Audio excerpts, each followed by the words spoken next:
آگے نکاح کا ذکر کیا کہ مشرک عورتوں کے ساتھ نکاح مت کرو، حتیٰ جو منا، یہاں تک کہ وہ ایمان ہے۔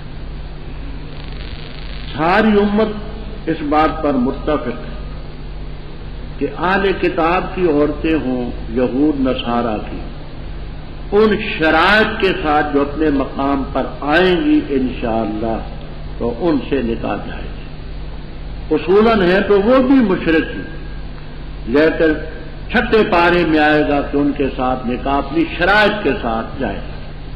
باقی اور جو مشرک قوم عورتیں ہیں کسی بھی قسم کی ہوں، نکاح ان سے جائے گا۔ ہجرت کے تیسرے سال، ہجرت کا تیسرا سال تھا، اس کے آخر میں شراب کی حرمت بھی نازل ہوئی اور مشرکات کے ساتھ نکاح کی حرمت ہوئی۔ اس سے پہلے نکاح ان کے ساتھ جائز تھا۔ فرمایا نہ نکاح کرو مشرکات سے حتیٰ کہ ایمان ہے، البتہ لونڈی مومنہ بہتر ہے مشرکہ سے اگرچہ وہ تمہیں تعجب میں ڈالے اپنے حسن، مال، عقل وغیرہ کی وجہ سے، اور نہ نکاح کر کے دو مشرکوں کو، اپنی بہنیں، بیٹیاں، اپنی عائزہ، ان کو نہ، حتیٰ کہ وہ ایمان لائیں۔ البتہ عبد مومن مشرک سے بہتر ہے کہ تمہیں تعجب میں ڈالے۔ کیوں؟ اولئک یدعون الی النار، یہ نار کی طرف دعوت دیتی ہے، اور اللہ تعالیٰ یدعو الی الجنۃ والمغفرۃ بذکر، ماں کا بڑا اثر ہوتا ہے۔ محمد علی جناح صاحب نے نکاح کیا تھا پارسی خاندان میں، ان کے خسر کا نام تھا سر دنشا پٹیل، بیوی کا نام تھا رتن بائی، وہ پارسن تھی، بعد کو وہ مسلمان ہو گئی، لیکن اسی کے بطن سے لڑکی ہے، ابھی تک وہ بمبئی میں زندہ ہے اور پارسی عقیدے، ماں کا بڑا دخل ہوتا ہے اس سلسلے میں۔ تو فرمایا کہ نکاح سے بچو، یہ یدعون الی النار، نار کی طرف دعوت دیتے ہیں، واللہ یدعو الی الجنۃ والمغفرۃ باذنہ ویبین آیاتہ للناس لعلہم یتقون۔ اور یسألونک کے مسائل، ویسألونک عن المحیض، سوال کرتے ہیں تو اس سے حیض کے بارے میں، کہہ دے ہوا اذن وہ گندی چیز ہے، بس الگ رہو عورتوں سے حیض میں، اور نہ قریب جاؤ تم ان کے جہاں تک کہ پاک ہو جائیں، پر جب پاک ہوں پس آؤ ان کے پاس جہاں سے تمہیں اللہ تعالیٰ نے حکم دیا ہے، بے شک اللہ تعالیٰ محبت کرتا ہے توبہ کرنے والوں سے اور پسند کرتا ہے پاک باز لوگوں۔ بیویاں تمہاری کھیتی ہیں تمہاری، پس آؤ اپنی کھیتی میں جس طرح تم چاہتے ہو، وقدموا لانفسکم، اور تم آگے بھیجو اپنے نفوس کے لیے، اور ڈرو اللہ تعالیٰ سے، اور جان لو تم کہ بے شک تم اس سے ملنے والے ہو، اور خوشخبری سنا مومنوں، اور نہ بناؤ اللہ تعالیٰ کو عرضۃ نشانہ لے ایمانکم، اپنی قسموں کے لیے، یہ کہ نیکی نہ کرو گے اور نہ تقوی اختیار کرو گے اور نہ اصلاح کرو گے بین الناس، اور اللہ تعالیٰ سمیع علیم ہے، نہیں مواخذہ کرے گا اللہ تعالیٰ تمہارا لغو قسم کی تمہاری قسموں میں، لیکن مواخذہ کرے گا تمہارا اس چیز میں کہ ارادہ کیا، قسم کیا تمہارے دلوں نے، اور اللہ تعالیٰ غفور، بخشنے والا، حلیم، تحمل کرنے والا ہے۔ ان لوگوں کے لیے جو قسمیں اٹھاتے اپنی بیویوں سے، انتظار ہے 4 مہینے کی، بس اگر لوٹ آئیں بس بے شک اللہ تعالیٰ غفور الرحیم، اور اگر قصر کر چکے طلاق کا بس بے شک اللہ تعالیٰ سمیع ہے علیم۔ والمطلقات، اور وہ بیویاں جن کو طلاقیں دی گئی ہیں، روکے رکھیں اپنے آپ کو 3 قروء، اور حلال نہیں ان کے لیے یہ کہ چھپائیں جو چیز اللہ نے پیدا کی ان کے رحموں میں، اگر ہیں وہ ایمان رکھتی اللہ تعالیٰ پر اور آخرت کے دن، اور ان کے خاوند زیادہ حقدار ان کو لوٹانے کے، فی ذالک، اس کے اندر، اگر ارادہ کریں اصلاح کا، اور ان کے لیے مثل ہے اس حق کے جو ان پر ہے، بالمعروف اچھے طریقے سے، اور مردوں کے لیے ان پر درجہ ہے، اور اللہ تعالیٰ غالب ہے، حکیم حکمت والا۔ سوال کی چیزوں میں سے یہ بھی جاہلیت کے زمانے میں حیض کے دنوں میں بڑی افراط اور تفریط ہوتی تھی۔ یہودی عورتوں کو الگ کمرے میں بند کر دیتے، نہ ان سے بولتے، نہ ان کے ہاتھ کا کھانا کھاتے، نہ پانی پیتے، ایسے جیسے بالکل انسانیت کے درجے سے نکلے۔ اور مشرکین عرب ان دنوں میں بھی ان سے ہم بستری کرتے، حالانکہ طبی نقطہ نظر سے ان دنوں میں مجامعت حیض کی حالت میں گناہ ہونے کے علاوہ سوزاک، عطشت، بے شمار بیماریاں اس سے پیدا ہوتی۔ تو اس لیے پوچھنے کی نوبت آئی، وَيَسْأَلُونَكَ عَنِ الْمَحِيضِ، تو کہہ دے وہ گندی چیز ہے، الگ رہو عورتوں سے حیض اور ان کے قریب نہ جاؤ حتیٰ کہ پاک۔ الگ رہنے اور قریب نہ جانے کا مقصد صرف یہ ہے کہ ہم بستری نہ ہوں، باقی ان کے ہاتھ کا پکا ہوا کھانا کھا سکتے ہیں، اکٹھے لیٹ سکتے ہیں، کوئی پابندی نہیں، صرف الا الجماع کے لفظ ہیں سیاستہ کی کتابوں میں یہ نہ۔ جب پاک ہوں جاؤ ان کے پاس جہاں سے اللہ نے جانے کا حکم دیا۔ اللہ تعالیٰ توبہ قبول کرنے والوں کو، توبہ کرنے والوں کو اور متطہرین کو پسند کرتے ہیں۔ نساؤکم حرث لکم، تمہاری بیویاں کھیتی ہیں تمہاری، فاتوا حرثکم انا شئتم، کہ یہاں انا بمانے کیفا کے ہے، مکان کی تعمیم نہیں ہے۔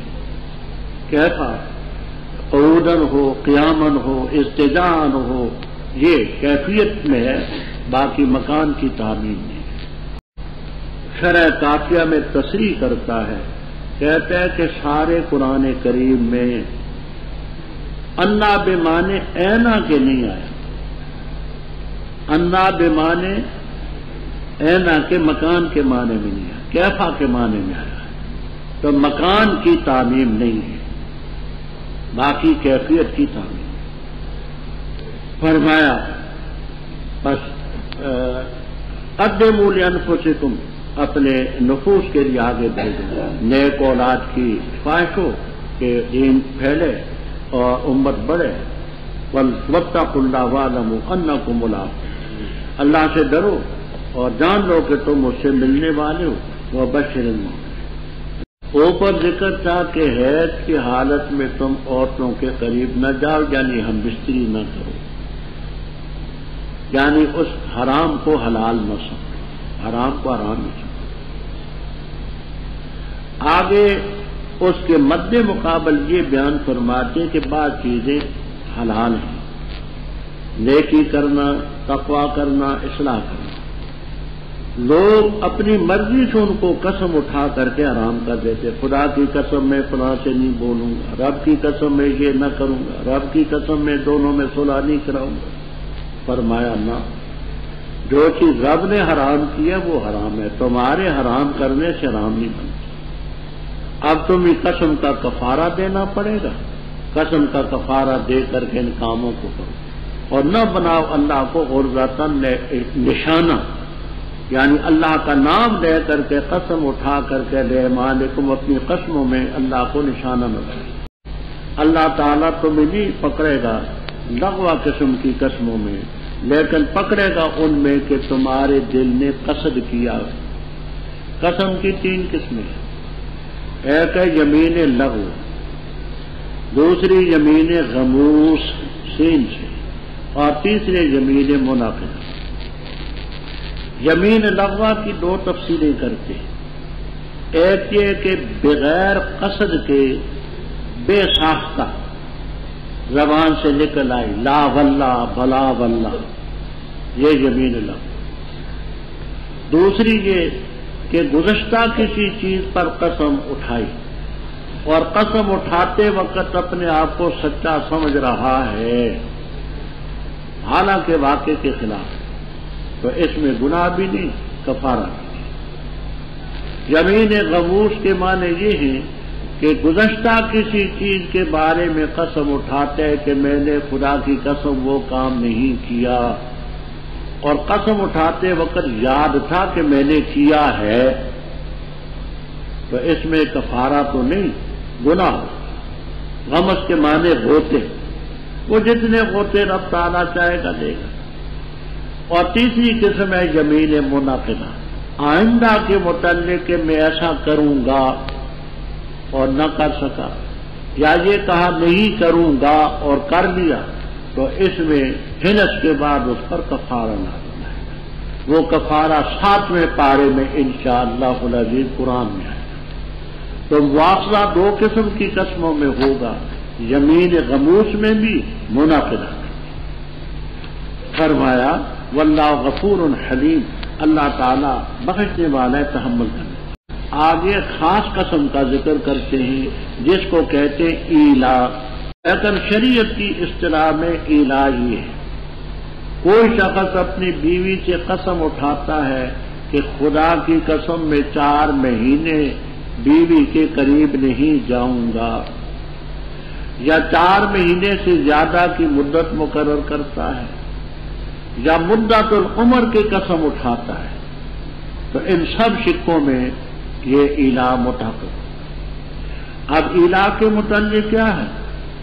وہ یہ ہے کہ اگر 4 مہینے کے اندر اندر بیوی کے پاس چلا گیا تو قسم کا کفارہ دینا پڑے اور کوئی شے واقعہ نہیں ہو، اور اگر 4 مہینے تک بیوی کے پاس نہ گیا تو پھر اختلاف ہے۔ حضرت امام ابو حنیفہ رحمہ اللہ تعالی کی تحقیق یہ ہے کہ 4 مہینے گزرنے کے ساتھ ہی خود بخود آٹومیٹک ایک طلاق بائنا پڑ گئی، جبکہ امام شافعی رحمہ اللہ تعالی وغیرہ فرماتے ہیں کہ خود تو نہیں پڑے گی، حاکم اس کو مجبور کرے گا طلاق واقعہ کرنے پر۔ فرمایا ان لوگوں کے لیے جو قسم اٹھاتے اپنی بیویوں سے انتظار ہے 4 مہینے۔ فین فاؤ، وہ پہلے تو باؤ گزرا تھا، اب فاؤ بھی آ گیا، بس اگر وہ لوٹ آئے فین اللہ غفور، اور اگر وہ طلاق کا ارادہ کر چکے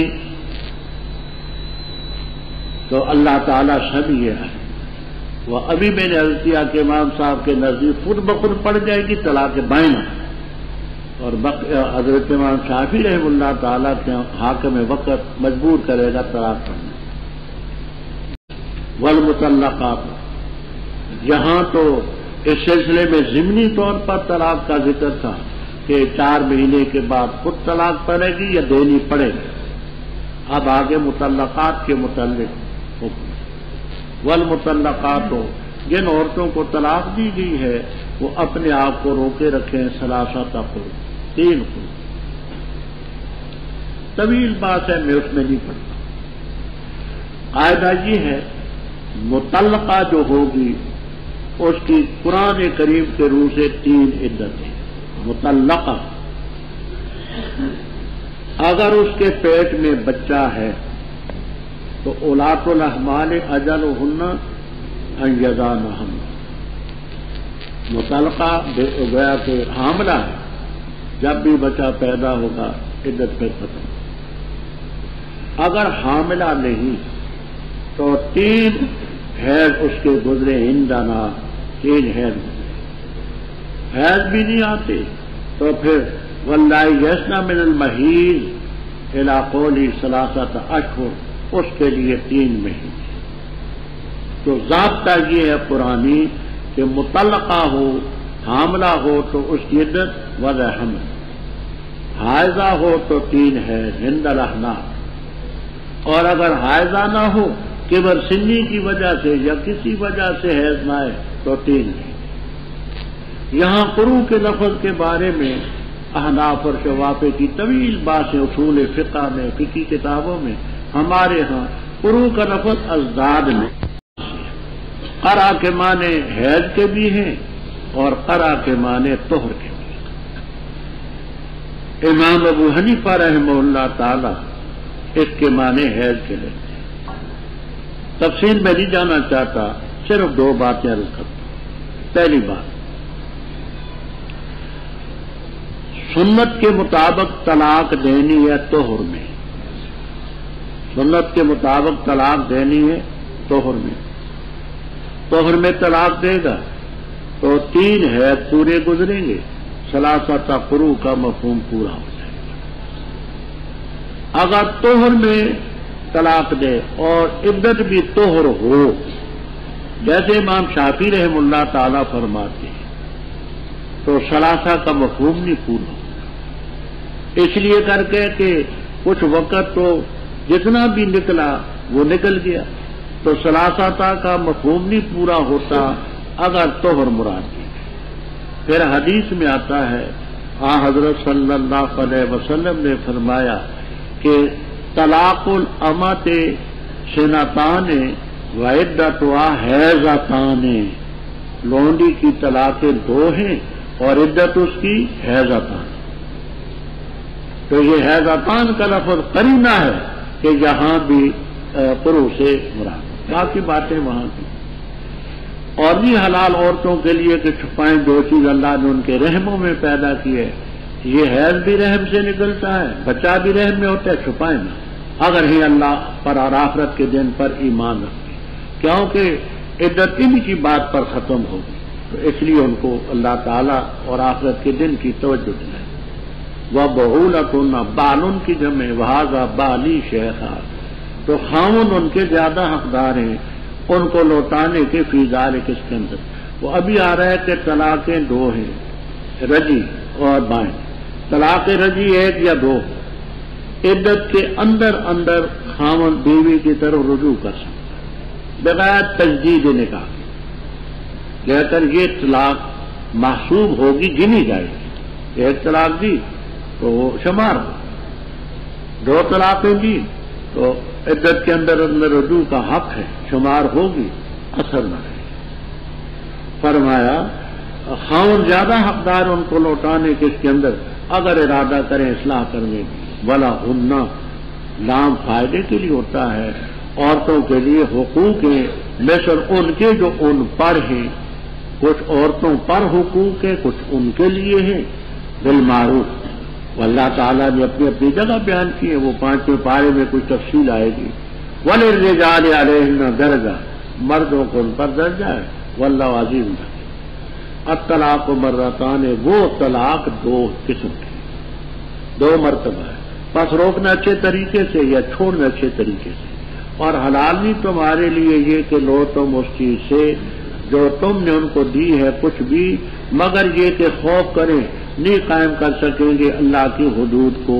پس اگر خوف کرو تم یہ کہ نہیں قائم کر سکیں گے اللہ کی حدود کو، پس کوئی حرج نہیں ان دونوں پر اس چیز میں جو فدیے کے طور پر عورت نے دی ہو۔ یہ اللہ تعالیٰ کی حدود ہے، پس نہ تجاوز کرو اللہ کی حدود سے، اور جس نے تعدی کی اللہ کی حدود سے پس وہ لوگ ہیں ظالم۔ پس اگر طلاق دی اس نے اس کو، پس حلال نہیں اس کے لیے اس کے بعد حتیٰ کہ وہ نکاح کرے کسی اور مرد سے۔ پس اگر اس نے طلاق دی کوئی حرج نہیں ان پہلوں پر کہ رجوع کریں اگر یقین کرتے ہیں کہ قائم رکھ سکیں گے اللہ تعالیٰ کی حدود کو، اور یہ اللہ تعالیٰ کی حدود ہے بیان کرتے ہیں ان کو قوم کے لیے جو جانتی ہے۔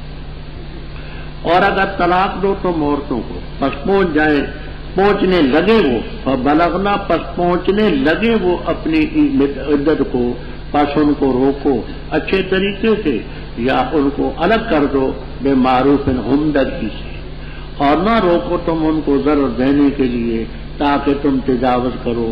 اور جس نے کی یہ کاروائی پس تحقیق کہ اس نے اپنی جان پر ظلم کیا، اور نہ بناو اللہ کی آیات کو مسخرہ، اور یاد کرو اللہ کی نعمت کو جو تم پر ہوئی، اور وہ چیز جو اللہ نے تم پر نازل کی ہے کتاب اور حکمت۔ اللہ تعالیٰ نصیحت کرتے ہے اس کی تمہیں، اور ڈرو اللہ تعالیٰ سے، وَاعْلَمُوا أَنَّ اللَّهَ بِكُلِّ شَيْءٍ عَلِيمٌ۔ ربط واضح ہے کہ اوپر طلاق کا ذکر تھا، آگے بھی طلاق کا ذکر ہے۔ اب یہاں 2 تفسیریں مشہور ہیں لفظی طور پر۔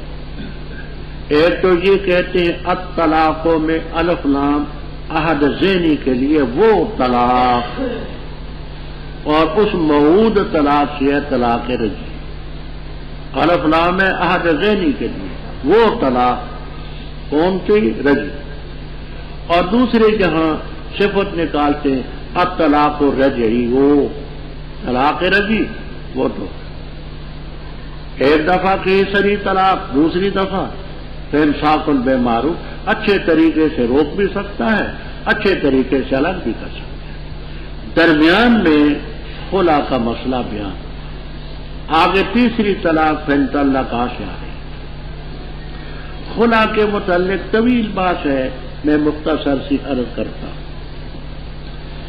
عورت کچھ مال دے کر کے خامن کو طلاق حاصل کرے، اس کارروائی کو خلا کہتے ہیں۔ خلا کے معنی الگ کر دینا، جدا کر دینا مال لے کر۔ اس میں امام ابو بکر جساس رازی رحم اللہ تعالی نے احکام القرآن میں، آلوسی رحم اللہ تعالی نے روح المعانی میں، اور ملا جیون رحمہ اللہ تعالی نے تفسیرات احمدیہ میں بڑی مبسوط بات۔ خلاصہ یہ امام ابو حنیفہ رحم اللہ تعالی فرماتے ہیں، اگر عورت میں خرابی ہے، خامد رکھنا چاہتا ہے، عورت نہیں رہتی، تو اس صورت میں خامد کو رقم لینی بلا کراہت جائز۔ لیکن اگر عورت رہنا چاہتی ہے، خامد نہیں رکھنا چاہتا، خرابی خامد میں ہے، تو خامد رقم لے گا تو مکروہ۔ اور پھر امام صاحب بھی فرماتے ہیں کہ جتنا مہر میں مال اس کو دیا تھا اس سے زیادہ لینا بھی مکروہ، حرام نہیں فرماتے، مکروہ فرماتے۔ دلیل وہ حدیث پیش کرتے ہیں ثابت ابن قیس رضی اللہ تعالیٰ عنہ کی بیوی کہ انہوں نے خلا مانگی، آپ نے فرمایا جو اس نے تجھے دیا تھا وہ دے دو گی اس کو؟ کہنے لگی حضرت وہ تو کیا زیادتن کچھ اور بھی دے دوں گی۔ قال اما زیادت و فلا، زیادت تو نہیں۔ مسند احمد، سنن الکبریٰ، نصف رایا ذیلی وغیرہ میں روایتیں۔ تو امام صاحب کے ہاں تفصیل یہ ہے کہ اگر خامد میں خرابی ہے تو مال لینا مکروہ، اور اس میں نہیں خرابی تو پھر کوئی کراہت نہیں۔ جتنا دیا ہے تو اس سے زیادہ لے تو یہ بھی مکروہ ہے، جبکہ بقی ائمہ کے نزدیک کوئی کراہت نہیں، زیادہ لے، خرابی اس میں ہو یا نہ ہو، یہ درمیان میں فرمایا۔ حلال نہیں تمہارے لیے کہ لو وہ چیز جو تم نے دی ہے کوئی چیز، مگر یہ کہ بیوی خامن خوف کریں اللہ کی حدود کو قائم نہیں کر سکو۔ فین خفتم، یہ خفتم میں خطاب کس کو ہے؟ علامہ زمخشری صاحب کشاف فرماتے ایھا الحکام، اے حکام وقت، تم خوف کرو کہ یہ بیوی خامن آپس میں اللہ کی حدود نہیں قائم کر سکیں گے، تو کوئی حرج نہیں کہ عورت جو فدیہ دے کر کے، مال دے کر کے جان چکے۔ جبکہ آلوسی رحمہ اللہ تعالی، اندلسی رحمہ اللہ تعالی، دوسرے حضرات فرماتے ہیں کہ فإن خفتم ایھا الاولیاء، اے خاون اور عورت کے جو رشتہ دار ہو تم، اولیاء مرد اور اولیاء رجل، تم خوف کرو تو تم گویا کہ ایسا کر سکتے ہو۔ یہ اس کا مصداق بناتے ہیں۔ یہ اللہ کی حدیں فلا تعتدوا، جس نے اللہ کی حدود سے تجاوز کی وہ ظالم ہے۔ فإن طلقها، وہ طلاق رجی تو دو تھی، بس اگر تیسری طلاق بھی دے دی فلا تحل له من بعد حتى تنكح زوجها، جہاں ایک الگ طویل بحث چلتی کہ تین طلاقیں ایک کلمے یا ایک مجلس کی تین ہوتی ہیں یا ایک ہوتی ہے۔ ایک کلمے سے یہ انت طالق ثلاث، اس کو بکلمۃ واحدۃ بھی کہہ دیتے ہیں اور بفم واحد بھی کہہ دیتے ہیں، اور ایک مجلس میں یوں انت طالق انت طالق انت طالق۔ حضرات ائمہ اربعہ اور امام بخاری سے لے کر کے صاحب بلوغ المرام تک رحمہم اللہ تعالی اجمعین، تمام فقہا اور محدثین رحمہم اللہ تعالی اس پر متفق ہیں کہ تین طلاقیں تین ہی۔ اس پر ہم نے مستقل کتاب لکھی ہے عمدۃ الاساس، عمدۃ الاساس فی حکم طلقات الثلاث، اور حضرت مولانا مفتی محمد شفیع صاحب رحمہ اللہ تعالی جو ہمارے اساتذہ میں سے تھے، یہ جب ہم دیوبند میں پڑھتے تھے تو یہ چھوٹے استاد تھے۔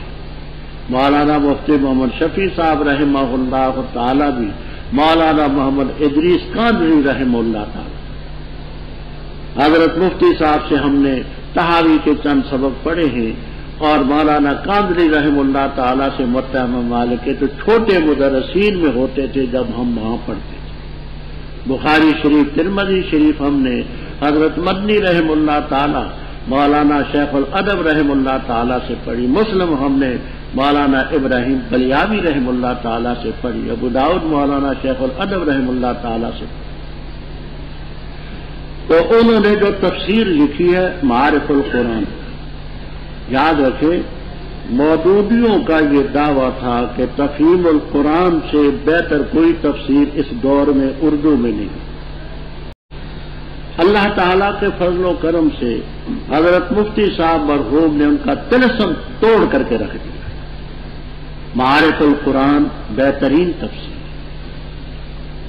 اس میں قرآن پاک بھی اور اس کے ساتھ قرآن کریم کے ساتھ فقہی مسائل بھی بڑے بیان کرتے۔ اچھا جی، حضرت نے یہاں میرا نام تفسیر میں میرا نام بھی درج ہے معارف القرآن میں، اور میری کتاب کا عمدۃ الاحساس کا حوالہ بھی موجود ہے معارف القرآن میں۔ تھوڑی سی بات کی ہے، آگے فرماتے کہ مزید بات دیکھ لی ہے تو اس میں دیکھ۔ امام شافعی رحمہ اللہ تعالی فرماتے ہیں کتاب الام میں کہ قرآن پاک کا ظاہر چاہتا ہے کہ 3 اکٹھی طلاقیں ہیں۔ وہ ظاہر کیسے؟ بات سنیں۔ پہلے تھا طلاق کو مرتان، اس کے بعد فَإِن طَلَّقَ حرف فا کے ساتھ، حرف فا تعقیب بلا مہلت کے لیے آتا ہے۔ تعقیب بلا تو مانا ہے کہ 2 کے بعد فوراً تیسری بھی دے دے تو 3 طلاقیں۔ تو امام شافعی رحمہ اللہ تعالیٰ کتاب الام میں لکھتے ہیں کہ 3 طلاقیں اکٹھی بھی واقع ہوتی ہیں اور نص سے ساتھ۔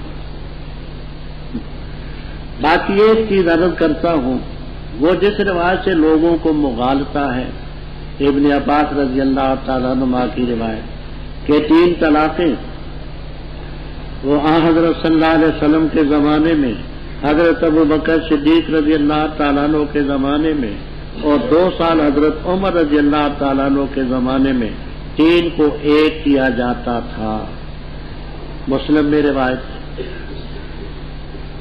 تو مزید بات تو وہاں دیکھ لینا، صرف میں ایک بات عرض کرتا ہوں، یہ حدیث سب مطلقات کے لیے نہیں۔ امام نسائی رحمہ اللہ تعالی نے اس حدیث پر باب قائم کیا، باب السلاسل متفرقات قبل الدخول بالزوجہ، کہ بیوی ایسی ہو کہ ہم بستری اس سے نہیں ہوئی اور 3 متفرق طلاقیں دے دی جائیں تو یہ اس کے متعلق ہے۔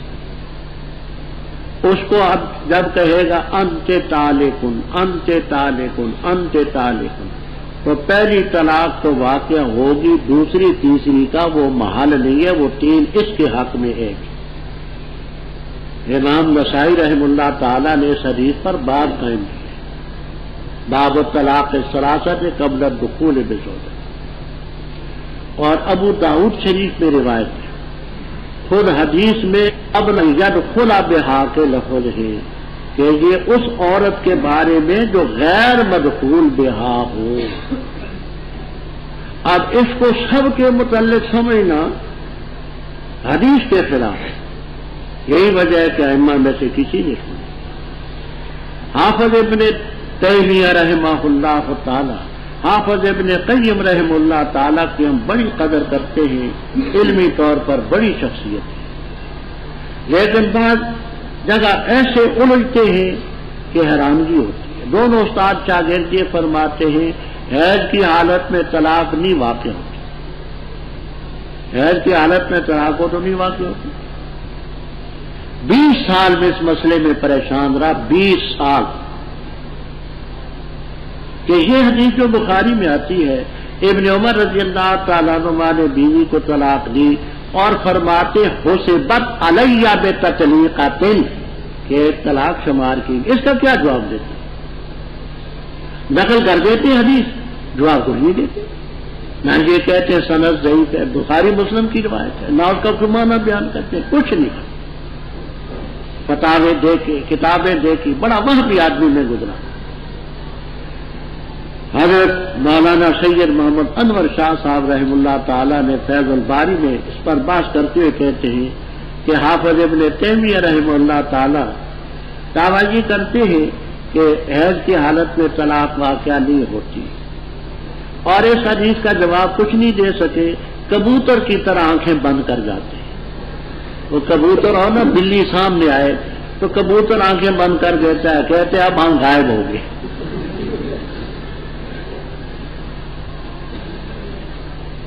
انہوں نے تین کو ایک قرار دیا تھا، حافظ ابن تیمیہ، حافظ ابن قیم نے رحمہ اللہ تعالی، علمی مغالطہ ہونا۔ اب کے جو علماء ہیں حنبلی، سب نے اس پر اتفاق کر لیا ہے کہ ان دونوں بزرگوں کی رائے ٹھیک نہیں، اور تین کی تین ہی۔ وہ عربی میں مجلہ ایک رسالہ انہوں نے طبع کرایا، مجھے بھی ایک انہوں نے بھیجا ہے، شاید میری کتاب کسی کے پاس پہنچی اور خیال ہے کہ اس سے متاثر بھی ہوئے ہوں گے ضرور، تو وہ کتاب انہوں نے مجھے مجلہ بھیجی۔ تو تین طلاقیں تین ہی ہیں۔ مزید بات دیکھو تو عمدۃ الاحساس طبع شدہ کتاب، اس پر حضرات کی تقریریں بھی ہیں۔ حتیٰ تنکح زوجا غیرہ، صرف نکاح ہی کافی نہیں ہے بلکہ اس سے ہم بستری بھی ہو۔ وہ حدیث یذوق اسیلتک وتذوقی اسیلتہ، علماء سب وہ اسیلہ والی روایت سب کو یاد ہے۔ اچھا، فإن طلقها، پس اگر اس نے طلاق دی تو کوئی حرج نہیں ان پہلوں پر، ان یتراجع، اے دن نکاح ہے، پہلے دونوں آپس میں نکاح کر سکتے ہیں اگر خیال کریں کہ اللہ کے حدود کو قائم کریں گے۔ یہ اللہ کے حدود ہیں جو بینھا لقوم یعلمون۔ آگے فرماتے رب تعالیٰ کہ تم نے طلاق دی ایک یا دو رجی، عدت ختم نہیں ہوئی، عدت ختم ہونے کے قریب ہے، تو عدت کے اندر اندر تم روک بھی سکتے ہو، جدا بھی کر سکتے ہو۔ وَإِذَا طَلَّقْتُمُ النِّسَاءَ فَبَلَغْنَ، اے قاربن البلوغ، یہ نہ کہ عدت ختم ہو جائے، عدت ختم ہونے کے قریب ہو تو ان کو روکو اچھے طریقے سے، یا الگ کر دو اچھے طریقے سے، اور ضرر دینے کے لیے مت کرو تاکہ تجاوز ہو۔ جاہلیت میں طلاق کی حد بندی نہ تھی، 3، 4، 500، 10,000 جتنی چاہتے تھے۔ جب عدت ختم ہونے کے قریب آتی تو رجوع کر لیتے، پھر عورت کو تنگ کرتے رہتے۔ فرمایا یہ رجوع کرنا تمہارا تجاوز کے لیے نہ ہو، ولا تمسکوہن ضرارا، مفعول لہ ہے لاجل ضرر، تاکہ تم ان پر تجاوز کرو۔ جس نے ایسی کارروائی کی فقط ظلم نفسہ، اور اللہ کی آیتوں کو مسخرہ مت بناؤ۔ اور وہ مرد جن کو وفات دی جاتی ہے تم میں سے اور چھوڑ جاتے ہیں بیویاں، روکے رکھیں اپنے آپ کو 4 مہینے اور 10 راتیں، اور جس وقت وہ پہنچے اپنی میعاد کو، پس کوئی گناہ نہیں تم پر اس چیز میں جو کرتی ہے اپنے نفوس کے بارے میں بالمعروف اچھے طریقے سے، اور اللہ تعالیٰ جو تم کرتے ہو خبردار ہے۔ اور کوئی حرج نہیں تم پر اس چیز میں جو تم اشارہ کرو اس کے ساتھ عورتوں کی منگنی کا، یا مخفی رکھو اپنے دلوں میں، جانتے اللہ تعالیٰ کہ بے شک تم بتاکید ان کو یاد کرو گے، اور لیکن نہ وعدہ کرو ان سے سرن مخفی، مگر یہ کہ کہو بات بھلی، اور نہ ارادہ کرو گرا کی نکاح کا، یہاں تک کہ پہنچ جائے لکھت نوشت اپنی میعاد کو، اور جان دو تم کہ اللہ تعالیٰ بے شک اللہ تعالیٰ جانتا ہے ما فی انفسکم، پس اللہ تعالیٰ سے ڈرو۔ وَاعْلَمُوا أَنَّ اللَّهَ غَفُورٌ حَلِيمٌ۔ ربط واضح ہے کہ طلاق کا حکم اوپر سے چلا رہا ہے، آگے بھی ہوئی ہے۔ شان نزول یہ ہے معقل ابن یسار رضی اللہ تعالیٰ عنہ ایک صحابی تھے. ان کی بہن کا نام لیلا بھی بتاتے ہیں اور جمیلہ بھی آتا ہے. لیلا ان کا نکاح تھا ابو البداح رضی اللہ تعالیٰ عنہ سے. انہوں نے بیوی کو طلاق دے دی. طلاق رجی تھی. عدت کے اندر انہوں نے کوئی رجوع نہ کیا. عدت ختم ہوگی اور جگہوں سے پیغام نکاح کے آئے, اس نے بھی بھیج دیا. بیوی کا رجحان پہلے خامن کی طرف تھا. وہ جو پہلا بہنوئی تھا آیا آدمی لے کر کہ میں نکاح کرنا چاہتا ہوں. معقل ابن یسار رضی اللہ تعالیٰ عنہ نے کہا کہ میں تجھے اپنی بہن اب نہیں دوں گا. پہلی بات تو یہ ہے کہ تو نے اسے طلاق کیوں دی, اور طلاق دی تھی تو عدت کے اندر رجوع کیوں نہ کی. اب عدت ختم ہو چکی ہے, لوگ بھی پیغام بھیجتے ہیں, تو بھی آ گیا, میں تجھے نہیں. بیوی کا رجحان پہلے خاوند کی طرف ہی تھا. اللہ تعالیٰ نے حکم نازل کیا, اور جب طلاق دے دو تم بیویوں کو فبلغنا, بس پہنچ چکے اپنی عدت کو, یعنی عدت ختم ہو چکی ہو. بس نہ روکو تم ان بیویوں کو کہ اپنے خامدوں سے نکاح کریں جب آپس میں عمدہ طریقے سے راضی. حضرت معقل رضی اللہ تعالیٰ عنہ نے ہتھیار ڈال دیے اور بیوی بہن کو نکاح کر کے پہلے خامد کرے. اس چیز کی نصیحت کی جاتی ہے جو اللہ تعالیٰ پر اور آخرت کے دن پر یقین رکھتے ہیں. اب رضاعت کا مسئلہ بیان ہوا ہے. مسئلہ یہ ہے کہ عورت نکاح میں ہو خامد کی تو دودھ پلانا اس کے فریضے میں ہے, وہ اجرت اپنے خامد سے نہیں لے سکتی. طلاق ہو جائے, طلاق کے بعد وہ اجرت لے سکتی, اور عموماً الجھن اس وقت پڑتی ہے بچے کی دودھ کی جب طلاق کی نوبت آئے. تو اس لیے رب تعالیٰ نے طلاق کے مسئلے کے بعد رضاعت کا مسئلہ بھی بیان کر دیا کہ مائیں دودھ پلائیں اپنی اولاد کو 2 سال پورے. یہ 2 سال پورے اس کے لیے ہے جو ارادہ کرتا ہے اس کا کہ وہ اپنی رضاعت کا زمانہ پورا کرے. 2 سال آخری حد. اگر اس سے پہلے کرے تو ابھی آ رہا ہے کہ پہلے بھی چھڑا سکتے. والل مولود لہو, اس پر کہ جس کے لیے بچہ پیدا ہوا ہے, علل اب, باپ پر, بچے کے باپ پر, رزق ہونا ان عورتوں کا خرچہ بھی ہے, لباس بھی ہے, بالمعروف اچھے طریقے. دودھ پلاتی ہے ماں, خرچہ, نان, نفقہ, سکنا, یہ تمام خاوند کے لیے. نہیں تکلیف دی جائے گی کسی نفر کو مگر اس کی طاقت کے مطابق. امیر ہے تو اپنے اندازے کا خرچہ, متوسط الحال ہے تو اس کے اندازے کا, غریب ہے تو اس کے اندازے کا. نہ ضرر دی جائے والدہ ولد کی وجہ سے. مثلا ماں بیمار ہے, دودھ میں خرابی ہے, دودھ کم آتا ہے, خاوند کہتا ہے کہ تو جنتی کیوں تھی دودھ پلا, اب بیچاری بیمار ہے تو کیا کریں. اسی طرح ولا مولود لہو بولدی, باپ کو بھی بچے کی وجہ سے ضرر نہ دیا جائے کہ عورت یہ کہتی ہے کہ دودھ میں نہیں پلاؤں گی اس لیے کر کے کہ میرے پستان ڈھیلے ہو جائیں گے اور میرے حسن و جمال میں کمی آئے گی, انتظام تم خود کرو. یا زیادہ اجرت مانگتی ہے تو فرمایا یہ اس کا ضرور. وعلی الوارث مثل ذالک, وارث پر بھی اسی اندازے کا ہے. دیکھیے بچہ ہے, ماں فوت ہوگی, باپ فوت ہوگی, اس کے پاس مال نہیں, یعنی باپ سے وراثتاً اس کو کچھ نہیں ملا, تو اس کا اب خرچہ کیسے ہوگا. روح المعانی, بیان القرآن وغیرہ میں یہ لکھا ہے کہ وارثوں کے ذمہ, مثلا اس کا ایک بھائی ہے عاقل بالغ, ایک بہن ہے عاقلہ بالغہ, شادی شدہ ہے. اب وراثت اس کی بہن بھائیوں کو یوں ملتی تھی کہ 2 ایسے بھائی کو ایک ایسا بہن. اب خرچہ بھی اسی نسبت سے ہوگا, 2 ایسے بھائی دے گا, ایک بہن دے گا. وعلی الوارث مثل ذالک, اگر اس بچے کے پاس مال ہوتا تو 2 ایسے بھائی کو ملتے, ایک حصہ بہن کو ملتا۔ اب اس کے پاس کچھ نہیں، اس کے مصارف 2 ایسے بھائی پڑے، ایک بہن۔ یا مثلا دادا ہے اور اس کی ماں ہے، اور بچے کے پاس کوئی شے نہیں، تو 2 ایسے خرچہ باپ پر پڑے، دادے پر، تیسرا ایسا ماں پر، کیونکہ دادے کو باپ کے نہ ہوتے ہوئے وراثت بھی یوں ہی ملتی تھی۔ باپ نہ ہو دادے کو باپ کیسا ملے گا، ماں کو ثلث ملے گا، تو جتنا جتنا ان کا وراثت میں حصہ تھا اتنا خرچہ شریعت ان پر ڈال دیا۔ فإن ارادہ فصال، اگر دونوں ارادہ کرے ماں باپ دودھ چھڑانے کا، دونوں راضی بھی ہو، دونوں کا مشورہ بھی ہو، تو کوئی حرج نہیں۔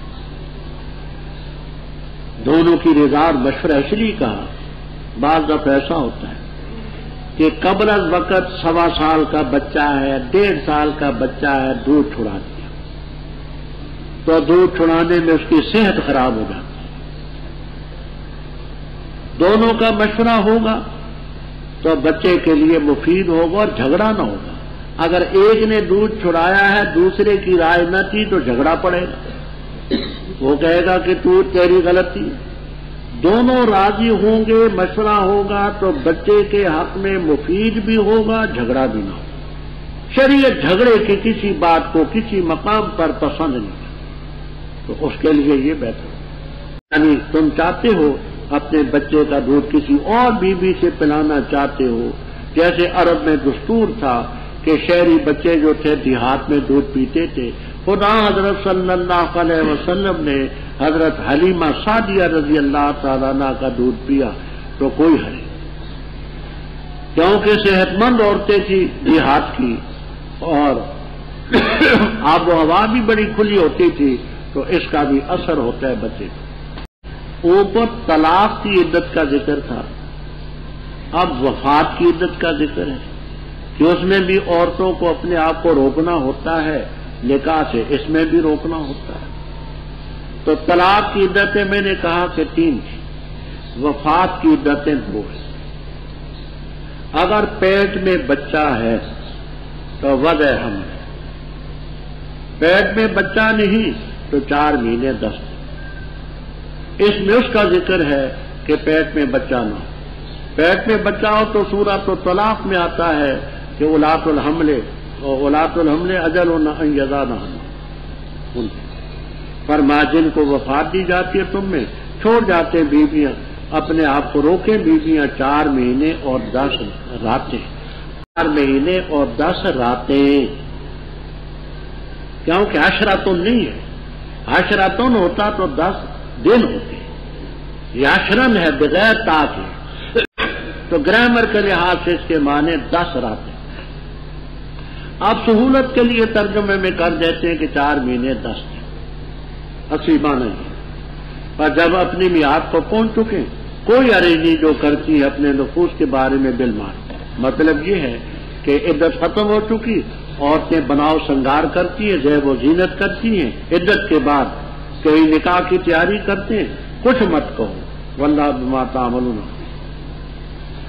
عدت کے اندر طلاق کی عدت ہو یا وفات کی عدت ہو، عدت کے اندر نکاح کا صحیح لفظ بولنا گناہ ہے، وعدہ کرنا بھی گناہ ہے۔ ہاں اشارے کنایے سے کہہ سکتے ہیں، اس کا ذکر ہے، کوئی حرج نہیں فیما عرضتم، جو تم نے اشارہ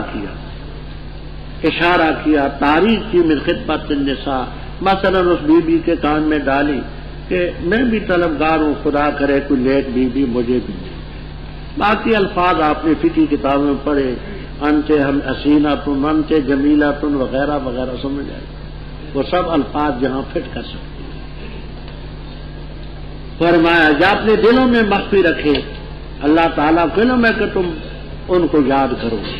خدا تعالیٰ نے نظام دنیا کا ایسا رکھا ہے، عورتیں مردوں کے بغیر، مرد عورتوں کے بغیر نہیں چل سکتے، تو لیکن وعدہ مخفی طریقے سے مت کرو، مگر یہ کہ قول معروف ہو، یعنی اشارے کنائے کی بات کرو، ولا تعزموا عقدۃ النکاح، نکاح کی گرہ کا ارادہ کرو تا وقت کہ وہ عدت اپنی آخر کو نہ پہنچ جائے۔ وَاعْلَمُوا أَنَّ اللَّهَ يَعْلَمُ مَا فِي أَنفُسِكُمْ فَاحْذَرُوا عِقَابَهُ، اللہ کے عذاب سے ڈرو۔ وَاعْلَمُ أَنَّ اللَّهَ غَفُورٌ رَحِيمٌ۔ کوئی حرج نہیں تم پر اگر طلاق دو تم عورتوں کو جب تک کہ نہیں تم نے ان کو مس کیا، یعنی تم نے مقرر کیا ان کے لیے فریضۃً مہر اور ان کو فائدہ پہنچاؤ۔ منہ سے وسعت والے پر اس کے اندازے کا ہے، وعلی المقتر تنگ دست پر قدر اس کے اندازے کا ہے۔ متاعً بالمعروف کہ فائدہ ہے اچھے طریقے سے، حقاً علی المحسنین۔ اور اگر طلاق دو تم اس سے پہلے کہ تم ان کو مس کرو، چھوؤ، اور تاکید سے تم مقرر کر چکے ان کے لیے مہر، بس آدھا وہ ہے جو تم نے فرض کیا مقرر کیا، مگر یہ کہ معاف کرے وہ عورتیں یا معاف کرے وہ شخص جس کے ہاتھ میں نکاح کی گرا ہے، اور یہ کہ تم معاف کرو قریب ہے تقویٰ کے، اور نہ بھول جاؤ الفضل مہربانی کو آپس میں، بے شک اللہ تعالیٰ جو تم کرتے ہو بصیر دیکھ رہا ہے۔ حفاظت کرو نمازوں کی اور صلاۃ وسطیٰ کی، اور کھڑو اللہ تعالیٰ کے لیے سکوت کرتے ہوئے۔ بس اگر تم نے خوف کیا فرجالن پس پاؤں پر، اور رکبانن یا سوار پر، جب امن میں ہوئے بس ذکر کرو اللہ تعالیٰ کا جیسے کہ اس نے تمہیں تعلیم دی ان چیزوں کی جن کو تم نہیں جانتے تھے۔ اور وہ لوگ جن کو وفات دی جاتی ہے تم سے اور چھوڑ جاتے ہیں بیویوں کو، وصیت ہے ان کی بیویوں کے لیے فائدہ 1 سال کا، غیر اخراج ذرا حالے کہ نہ نکالا جائے۔ پس اگر نکلے پس کوئی حرج نہیں تم پر اس چیز کے بارے میں جو کرتی اپنے نفوس کے بارے میں من معروف بھلی، اللہ تعالیٰ غالب حکمت والا۔ اور مطلقات کے لیے فائدہ ہے اچھے طریقے سے، لازم ہے متقین پر۔ اسی طرح بیان کرتے اللہ تعالیٰ تمہارے لیے عطا کہ تم تعقلون سمجھو۔ آگے دوسری چند شکوں کا ذکر ہے۔ فرماتے ہیں کوئی حرج نہیں کہ تم عورتوں کو طلاق دو معاف، یہ ظرفیہ ہے۔ زمانے لم تمسسوا، اس زمانے میں کہ تم نے ان کو مس نہیں کیا، یعنی اگر کسی نے نکاح کر لیا ہے، نکاح کے بعد آپس میں میل جول نہیں ہوا، ہم بستری نہیں ہوئی، خلوت صحیحہ نہیں ہوئی، طلاق کی نوبت آئی تو کوئی حرج نہیں۔ لیکن اس صورت میں 22ویں پارے میں آپ انشاءاللہ پڑھیں گے سورۃ الاحزاب میں کہ اس پر عدت نہیں، فَمَا لَكُمْ عَلَيْهِنَّ مِنْ عِدَّةٍ تَعْتَدُّونَهَا، نکاح ہو چکا ہے، نکاح کے بعد ہم بستری خلوت سیاح نہیں ہوئی، نکاح طلاق کی نوبت آئی تو اس میں عدت نہیں۔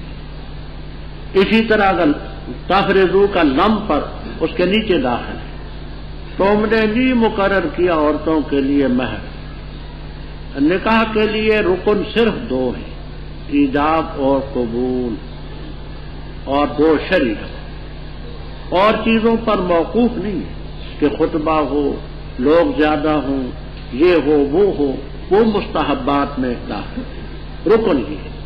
اب نکاح ہوا، ایجاب اور قبول ہو چکا، گواہ شرعی موجود ہے، لیکن مہر یاد نہیں تھا تو نکاح ہو چکا۔ اب اس سلسلے میں اس بیوی کو مہر مثل ملے گا جو اس کی بہنوں کا، اس کی ماں کا، خالاؤں کا، جو ماں کی طرف سے عورتیں تھیں جو ان کا مہر ہوتا تھا اس کو مہر مثل کہتی ہے شریعت، وہ اس کو ملے گی۔ تو تم نے اگر ان کے لیے مہر مقرر نہیں کیا، وہ متعوہن،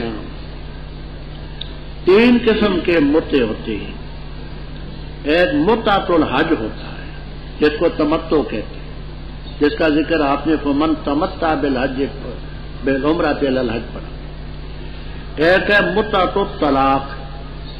متعۃ الطلاق کے مطلب یہ ہے کہ عورت کو ایک جوڑا یہ دینا، امیر آدمی اپنی حیثیت سے دے، غریب اپنی حیثیت۔ اور ایک ہے متعۃ الشیعہ، وہ جس کے بڑے فضائل ان کے ہاں بیان ہیں، وہ آپ دیکھ کر کے حیران ہوں گے، استغفر اللہ، ہم نے وہ حوالے دے دیے ارشاد الشیعہ میں، شوق ہو تو دیکھ لیں، ان کی تفسیر منہج الصادقین کا حوالہ ہم نے دیا، حدیث کے حوالے سے کہ ان کی حدیث ہے ہماری نا، کہ ایک دفعہ جو متع کرے گا تو حضرت امام حسین رضی اللہ تعالیٰ عنہ کے درجے کو پہنچ جائے گا۔ 2 دفعہ مطاع کرے گا، حضرت حسن رضی اللہ تعالیٰ عنہ کے درجے کو پہنچ جائے گا۔ 3 دفعہ مطاع کرے گا، حضرت علی رضی اللہ تعالیٰ عنہ کے درجے کو پہنچ جائے گا۔ 4تھی مرتبہ مطاع کرے گا تو بدرجہ پیغمبر خدا احمد مصطفیٰ برسل صلی اللہ علیہ وسلم۔ تو اس کا مطلب یہ کہ یہ کنجر خدا جانے کتنی دفعہ اس درجے حاصل کرنے، لا حول ولا قوت۔ تو یہاں متے سے متا تو طلاق مراد ہے، وہ ایک جوڑا دینا ہوتا ہے۔ صاحب ہدایہ رحمہ اللہ تعالی وغیرہ فرماتے ہیں کہ جس عورت کے لیے مہر مقرر ہو چکا ہے، طلاق کے بعد اس کو متا دینا یہ مستحب ہے، اور جس عورت کے لیے مہر مقرر نہیں ہوا اس کو یہ جوڑا دینا واجب ہے۔ اچھا فرمایا وَمَتِّعُوهُنَّ، فائدہ پہنچاؤ ان کو، یعنی ایک جوڑا دو، عَلَى الْمُوسِعِ وسعت والے پر اس کے اندازے کا ہے، مقتر غریب تنگ دست پر اس کے اندازے کا، متاعًا بالمعروف، یہ مفعول مطلق ہے مَتِّعُوهُنَّ، حقاً علی المحسنین، حقاً مفعول مطلق بیضاوی وغیرہ۔ اور اگر طلاق دو تم اس سے پہلے کہ ان کو مس کرو، چھوڑ ہم بستری سے پہلے، اور تم مقرر کر چکے ہو ان کے لیے مہر، بس آدھا وہ جو تم نے فرض کیا، مگر یہ کہ عورتیں معاف کریں یا جس کے ہاتھ میں اختہ تو نکاح۔ دیکھیے نکاح ہوا، نکاح کے وقت 1000 روپیہ مہر مقرر، ایسے لوگ بھی ہیں وہ اسی وقت دے دیتے ہیں، لوگ یہ ماں بیوی کو دے دیتے، 1000 روپیہ دیا، اب بعد کو ناچاقی رخصت ہی نہیں ہوئی، طلاق کی نوبت آئی، تو قبل الخلوت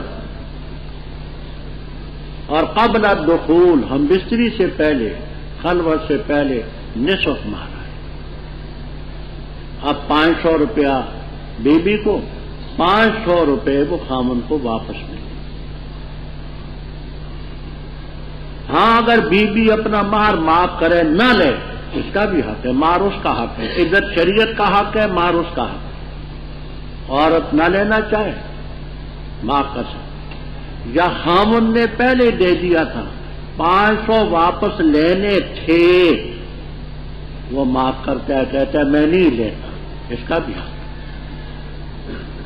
تو اکثر مفسرین کرام رحمہم اللہ تعالیٰ تو یہ فرماتے ہیں کہ یعفو الذی بیدہ عقدۃ النکاح سے خامن مراد ہے، کیونکہ نکاح کی گرہ اس کے ہاتھ میں، رکھے یا نہ رکھے۔ حضرت ابن عباس رضی اللہ تعالیٰ عنہ یہ تفسیر بھی کرتے ہیں کہ مثلا اس کا جو ولی ہے عورت کا، بشرطے کہ وہ عورت مجنونہ ہو یا نابالغہ ہو، مجنونہ یا نابالغہ، تو اس کا ولی معاف کرنا چاہے اس کو بھی حق ہے، تو وہ بیدہ عقدۃ النکاح سے ولی المرأة مراد دیتے ہیں، اس سلسلے میں اس کو حق پہنچتا ہے۔ اور یہ کہ تم خامن ہو کر کے معاف کرو، اقرب للتقویٰ، تقویٰ کے زیادہ کرنا، اور آپس میں مہربانی کو مت بھول جایا۔ طلاق ایک بری شے ہے، ابغض المباحات ہے، تو اس میں جو یہ کہ میں اس کو اب جوڑا کیوں دوں، میں اس کو مہر کیوں دوں، میں یہ کیوں کروں، یہ نہ، خدا کے حکم مانو، یہ ماننے پڑیں۔ ان اللہ بما تعملون حافظوا علی الصلوات۔ اب یہ پہلے تو طلاق کا مسئلہ ہے، نکاح کا مسئلہ ہے، عقدۃ النکاح، یہ درمیان میں نماز کیسے آ گئی؟ تو ہمارے ہاں اس میں جو ربط دیا حضرت شیخ الہند رحمہ اللہ تعالی نے وہ زیادہ پیارا ہے۔ شیخ الہند رحمہ اللہ تعالی نے یہ ربط دیا ہے، کہتے ہیں دیکھو نکاح کے مسئلے تم نے سنے، عقدۃ النکاح، طلاق کے مسئلے ہیں، ان چیزوں میں الجھ کر کے لوگ نمازوں میں بے پرواہی کرتے ہیں۔ فرمایا انہی نکاح طلاق وغیرہ کے مسئلے میں نہ الجھے رہا کرو، نمازوں کا خیال رکھنا۔ اور مشاہدے کی باتیں، نکاح کے موقع پر لوگ اچھے خاصے نمازی بھی، کسی سے جماعت رہ جاتی ہے، کسی سے نماز چھوٹ جاتی ہے، تو یہ شیخ الہند رحمہ اللہ تعالی ربط ہے جو ان کے فوائد عثمانیہ میں موجود ہے۔ امام ابو حنیفہ رحمہ اللہ تعالی اور امام بخاری رحمہ اللہ تعالی فرماتے ہیں رجال کا معنی ہے قائم علی الارجل، پاؤں پر کھڑے کھڑے، چلتے چلتے نہ، جبکہ امام شافعی رحمہ اللہ تعالی فرماتے مشاتن، چلتے ہوئے بھی درست۔ اور رکبان کے معنی راکب کی جمع سوار، خوف ہو پیچھے سے دشمن آ رہا ہے تم آگے سواریوں پر ہو، اس حالت میں بھی نماز معاف نہیں پڑھتے ہو۔ جب امن میں ہو تو اللہ تعالیٰ کا ذکر کرو جیسے اس نے تمہیں تعلیم دی جن چیزوں کو تم نہیں جانتے تھے، یعنی پھر تسلی کے ساتھ نماز پڑھو۔ یہ درمیان میں نماز کا مسئلہ اس لیے بیان کیا کہ طلاق کے مسئلے میں، نکاح کے مسئلے میں، عدت کے مسئلے میں، ان معاملات ہی میں نہ الجھے رہا کرو، نمازوں کا خیال رکھو۔ پھر عدت کا مسئلہ، دو تفسیریں اس کی ہیں۔ ایک تفسیر ہے کہ ابتداءً متوفی عنہا زوجہا، بیوہ کی عورت جو حاملہ نہ تھی 1 سال عدت ہوتی تھی۔ تمام تفسیروں میں آپ کو یہ تفسیر بھی ملے گی۔ یہ آیت نزول کے لحاظ سے پہلے تھی، اس کے بعد وہ آیت اتری جو ابھی آپ نے پڑھی کہ اس کی عدت 4 مہینے 10 دن، وہ بات کو نازل۔ تو یہ پہلے کی بات ہے کہ متوفی عنہا زوجہا، غیر الحامل کی عدت 1 سال تھی، بعد کو 4 مہینے 10 دن۔ دوسری تفسیر، ابن عباس رضی اللہ تعالیٰ عنہ فرماتے ہیں کہ عدت پہلے بھی غیر حاملہ کی 4 مہینے 10 دن تھی، اب بھی اتنی ہے۔ اس میں ایک اور چیز بیان کی گئی، وہ یہ کہ خاوند اپنے رشتہ داروں کو یہ کہہ دے کہ میں تو مر چلا ہوں، میری بیوی کو 1 سال تک گھر سے مت نکالنا۔ عدت تو 4 مہینے 10 دن ہی ہے، عدت کے اندر تو نکاح کر بھی نہیں سکتی، نکاح کا پیغام بھیج بھی نہیں سکتی۔ اب عدت کے بعد اس نے کہیں اپنا انتظام کرنا ہے تو ضروری تو نہیں کہ عدت کے فوراً بعد ہی کہیں مل جائے، تو 1 سال تک اس کو تم نہ کہو، عدت اتنی ہے۔ ان کو یہ حکم تھا کہ سال تک اس کو گھر سے مت نکالو، فرمایا متاع علی الفور غیر خیر۔ اگر خود نکلیں بیویاں 4 مہینے 10 دن کے بعد، سال نہ پورا کریں، جو اپنے نفوس کے بارے میں بالمعروف کرتی ہیں، کوئی حرج نہیں۔ واللہ عزیز ہے۔